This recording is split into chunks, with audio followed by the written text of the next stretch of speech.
नाही, आपल्याला शक्य नाही होणार तसं त्याच्यामध्ये. याचं कारण नियम आहेत आणि ते नियम भारत सरकारनेच केलेले आहेत आणि आपल्याच पैकी काही एक्सपर्ट जे आहेत त्या एक्सपर्टनी बसून ह्या सगळ्या एक नियमावली ठरवलेली आहे आणि त्या नियमावली ही फक्त एक एक्सेप्शनल केस रायगड म्हणून आम्ही तिथे बांधून काढतो आणि बाकीच्या ठिकाणी नाही असं नाही करता येणार. मग तिथे बांधलं तर अजून 4 ठिकाणी तशी परवानगी द्यायला लागेल त्यामध्ये. आणि हे बांधतानाचे त्यांचे काय नियम आहेत या सगळ्या याच्यातले आर्किओलॉजीचे, की ते म्हणतात की पुरावा असला पाहिजे आपल्याकडे. म्हणजे एखादं स्ट्रक्चर अर्धवट पडलेलं आहे, छतासकट आपल्याला ते बांधायचं आहे, तर त्याचा आपल्याकडे जर छत कसं होतं काय होतं ह्याचा जर काही पुरावा मिळाला तर आपण ते करू शकतो. हे रायगड आपण सुरुवातीपासून जर बघितलं तर काही लोकांचं म्हणणं आहे की तो विजयनगर साम्राज्यातल्या लोकांकडे होता, त्याचे काही तसे पुरावे नाहीत त्यामध्ये, पण तरी म्हणतात ते त्याच्यामध्ये पाळेगारांकडे होता वगैरे हे. आणि मग त्याच्यानंतर मग बहमनींकडे होता म्हणतात, मग आदिलशाहीकडे होता, त्याच्यानंतर निजामशाहीकडे मध्ये काही काळ होता, त्यानंतर मग मोऱ्यांकडे होता काही काळ, त्यानंतर महाराजांकडे आला, महाराजांच्या नंतर मग मोगलांकडे गेला, मोगलांनंतर जंजिरेकर सिद्दीकडे गेला आणि त्याच्यानंतर मग परत पेशव्यांकडे आला आणि मग त्यानंतर परत इंग्रजांकडे गेला. तर एवढ्या सगळ्या लोकांनी गडावरती राज्य केलेलं आहे.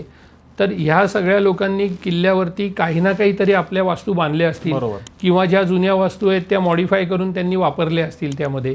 मग अशा वेळेला काहीतरी एखादी वास्तू कशी होती काय होती हे आपण नुसतं अंदाजाने कसं आयडेंटिफाय करणार, त्याच्यासाठी काहीतरी इव्हिडन्स असले पाहिजेत. त्यामुळे आर्किओलॉजीचं म्हणणं आहे डिपार्टमेंटचं की तुम्ही त्याचे एव्हिडन्स आणा, एव्हिडन्सच्या आधारावरती आपण बांधू शकतो. काही जण म्हणतात की नाही बांधा, मग ती कोणीतरी बांधली की कोणतरी परत 4 अभ्यासक येणार, ते म्हणणार नाही हे असं नव्हतं, मग हे सगळं परत हे जाणार कोर्टामध्ये, कोर्ट म्हणणार पुरावे आहेत का हे असं होतं, ते म्हणणार नाही आहे, मग पाडून टाका म्हणणार, मग काय. त्यामुळे हे एकमत होणार नाही हे सगळीकडे सगळ्यांना माहिती आहे. म्हणून मग पुरावा असेल तर बांधायचं, पुरावा नसेल तर तुम्ही तिथे एखादं 3D मॉडेल करू शकता की लोकांना इमॅजिन करून ते सगळं बघता येईल त्याच्यामध्ये. आणि दुसरा एक ह्याच्यामधला सर्वात चांगला उद्देश हा आहे की कोणत्याही किल्ल्यावर जेव्हा लोक येतात तेव्हा लोक अँटिक बघायला येतात, लोक सेट केलेला बघायला येत नाहीत त्यामध्ये. त्यामुळे हाच छतासकट जर आपण ती सगळी बांधली आणि तो सेट तयार केला, एखादा माणूस मराठी किंवा ज्याला माहितीच नाही महाराजांचा असा येईल तेव्हा तो काय बघायला येईल, अँटिक हे किती जुनं आहे, हे किती कारण सगळ्यांचा आपलाही प्रश्न असतो हे किती जुनं आहे. हे आपले गाईड सांगतील की हो हे आत्ता आम्ही बांधलं 5 वर्ष झाले, मग त्याच्या रिॲक्शन काय असतील बघा. पण तेच जर जुनं आपण प्रिझर्व्ह केलं आणि त्यांनी तोच प्रश्न विचारला हे किती जुनं आहे, तर आपला गाईड सांगेल हो हे 300 वर्ष जुनं आहे, हे महाराजांच्या काळातलं आहे.